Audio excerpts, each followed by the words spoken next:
ओम शांति। आज प्यारे बाप दादा के अव्यक्त मधुर महावाक्य हैं 30 नवंबर 2025 और रिवाइज डेट है 18 जनवरी 2008। आज की अव्यक्त मुरली बाप दादा ने 18 जनवरी पर सुनाई।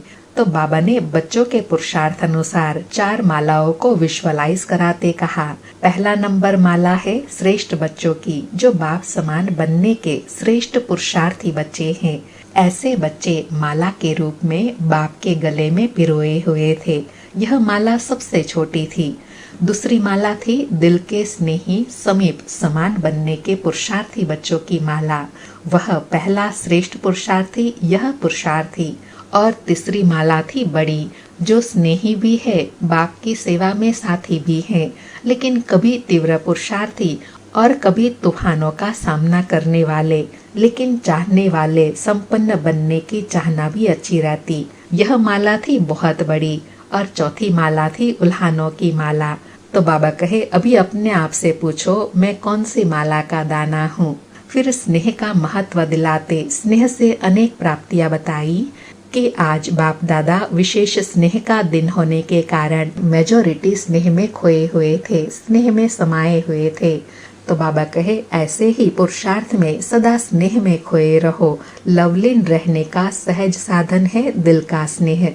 तो बाबा ने स्नेह से पहली प्राप्ति बताई, स्नेही आत्मा मेहनत से बच जाती है। दूसरा, स्नेही लवलीन होने के कारण खोए हुए होते हैं, किसी भी प्रकार की मेहनत मनोरंजन के रूप में अनुभव करते हैं। तीसरा, बाबा कहे, स्नेही स्वतः ही देह के भान, देह के संबंध का ध्यान, देह की दुनिया के ध्यान से सहज न्यारा होने का अनुभव करते हैं। और चौथा कहा, दिल का स्नेह समीपता का अनुभव कराता है। और पांचवा बताया, स्नेह साथ का अनुभव कराता है।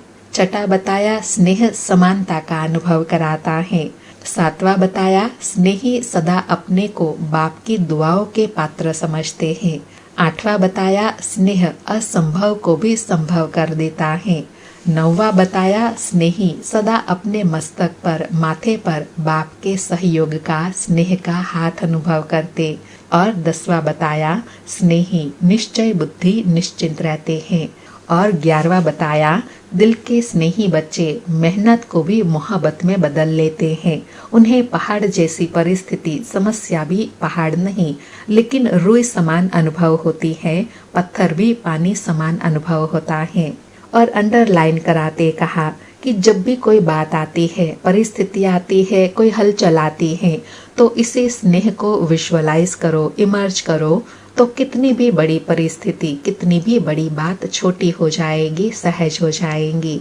और बाबा कहे, कई बच्चे स्नेह के सागर में खो जाते हैं और फिर कोई बच्चे डुबकी लगा करके बाहर आ जाते हैं। इसलिए बाबा कहे, डुबकी नहीं लगाओ, स्नेह में समाये रहो। फिर संगम समय का महत्व बताया कि यह संगम युग ही है जिसमें मेहनत मुक्त मौज ही मौज में रह सकते हैं।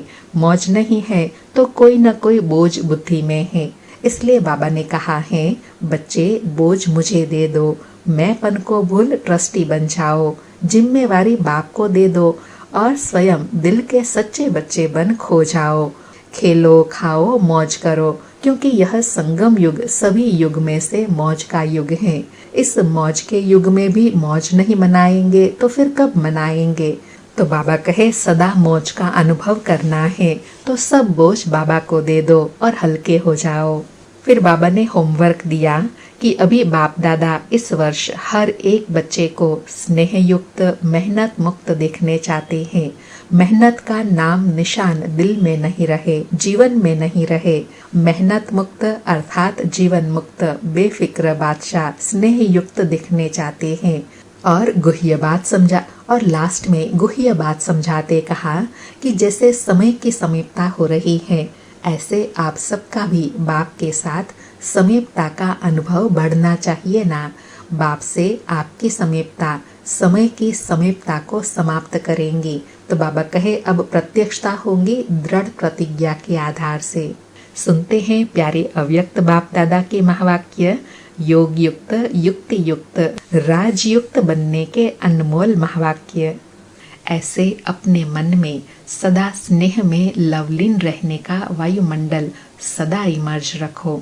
बाप दादा के पास समाचार बहुत अच्छे अच्छे आते हैं, संकल्प तक बहुत अच्छे हैं, स्वरूप में आने में यथाशक्ति हो जाते हैं। अभी 2 मिनट के लिए सभी परमात्मा स्नेह संगम युग के आत्मिक मौज की स्थिति में स्थित हो जाओ। फिर बाबा ने इस पर ड्रिल कराई, हम भी इस स्थिति में स्थित हो जाए, संगम युग की मौज और परमात्मा स्नेह का अनुभव करें, जैसे बाबा की छत्र छाया मुझ पर सदा है। जिस छत्र छाया में रहने से मैं सर्व बातों से मुक्त हूँ, कोई भी बात का प्रभाव मुझ पर नहीं पड़ सकता। अच्छा, बाबा कहे यही अनुभव हर दिन बार बार समय प्रति समय अनुभव करते रहना, स्नेह को नहीं छोड़ना, स्नेह में खो जाना सीखो। अच्छा, चारों ओर के योग युक्त, युक्ति युक्त, राजयुक्त, खुद भी राज को जान सदा राजी रहने वाले और राजी करने वाले, सिर्फ स्वयं राजी नहीं रहना है, राजी करना भी है। जिसको बाबा ने कहा ना, संतुष्ट रहना भी है, संतुष्ट करना भी है। ऐसे सदा स्नेह के सागर में लवलीन बच्चों को, सदा बाप समान बनने के तीव्र गति के पुरुषार्थी बच्चों को, सदा असंभव को भी सहज संभव करने वाली श्रेष्ठ आत्माओं को, सदा बाप के साथ रहने वाले और बाप की सेवा में साथी रहने वाले ऐसे बहुत बहुत लकी और लवली बच्चों को आज के अव्यक्त दिवस की अव्यक्त फरिश्ता स्वरूप की याद प्यार और दिल की दुआएं। अच्छा, ऐसे बाप समान बनने का पुरुषार्थ कराने वाले प्यारे बाप दादा को याद प्यार, गुड मॉर्निंग और नमस्ते नमस्ते। आज बाबा ने वरदान दिया, याद के जादू मंत्र द्वारा सर्व सिद्धियां प्राप्त करने वाले सिद्धि स्वरूप भव। याद के जादू मंत्र द्वारा सर्व सिद्धियां प्राप्त करने वाले सिद्धि स्वरूप भव। स्पष्टीकरण है, बाप की याद ही जादू मंत्र है। इस जादू के मंत्र द्वारा जो भी सिद्धि चाहो वह प्राप्त कर सकते हो। जैसे स्थूल में भी किसी कार्य की सिद्धि के लिए मंत्र जपते हैं, ऐसे यहाँ भी अगर किसी कार्य में सिद्धि चाहते तो यह याद का महामंत्र ही विधि स्वरूप है। यह जादू मंत्र सेकंड में परिवर्तन कर देता है। इसे सदा स्मृति में रखो तो सदा सिद्धि स्वरूप बन जाएंगे। क्योंकि याद में रहना बड़ी बात नहीं है, सदा याद में रहना यह बड़ी बात है। इसी में सर्व सिद्धियां प्राप्त होती हैं। बाबा कहे सिद्धि स्वरूप कब बनेंगे? जब याद के महामंत्र के स्वरूप में स्थित होंगे, अर्थात एक बाप दूसरा न कोई। और उसमें भी बाबा ने अंडरलाइन कराया कि याद में नहीं रहना है, लेकिन जब सदा याद में रहेंगे तब सिद्धि स्वरूप बनेंगे। आज का स्लोगन है, सेकंड में विस्तार को सार रूप में समा लेना, अर्थात अंतिम सर्टिफिकेट लेना। सेकंड में विस्तार को सार रूप में समा लेना, अर्थात अंतिम सर्टिफिकेट लेना। आज का अव्यक्त इशारा है, अशरीरी व विदेही स्थिति का अभ्यास बढ़ाओ।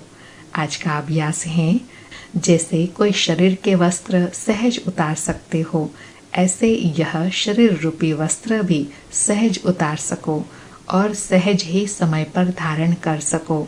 इसका अभ्यास चाहिए। अगर वस्त्र तंग व टाइट हैं तो सहज उतार नहीं सकते, ऐसे यह देह रूपी वस्त्र भी किसी संस्कार में चिपका हुआ तंग व टाइट न हो। इसके लिए सभी बातों में इजी रहो। यदि इजी रहेंगे तो सभी कार्य इजी होंगे। जितना पुराने संस्कारों से न्यारा रहेंगे, उतना अवस्था भी न्यारी अर्थात विदेही सहज बन जाएंगी।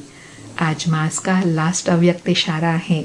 उसमें बाबा ने बहुत गुह्य बात बताई कि जैसे शरीर रूपी वस्त्र टाइट होता है तो पहनने और उतारने में मुश्किल रहता है, ऐसे बाबा कहे विदेही बनने में भी देह रूपी वस्त्र से न्यारा होने में तकलीफ कहाँ होती है, जब संस्कार कहीं न कहीं चिपके हुए हैं। उसके लिए बाबा कहे सदा इजी स्वभाव वाले बनो। अच्छा, फिर से प्यारे अव्यक्त बाप दादा को विशेष अव्यक्त पालना करने का शुक्रिया बाबा, शुक्रिया, बहुत बहुत शुक्रिया।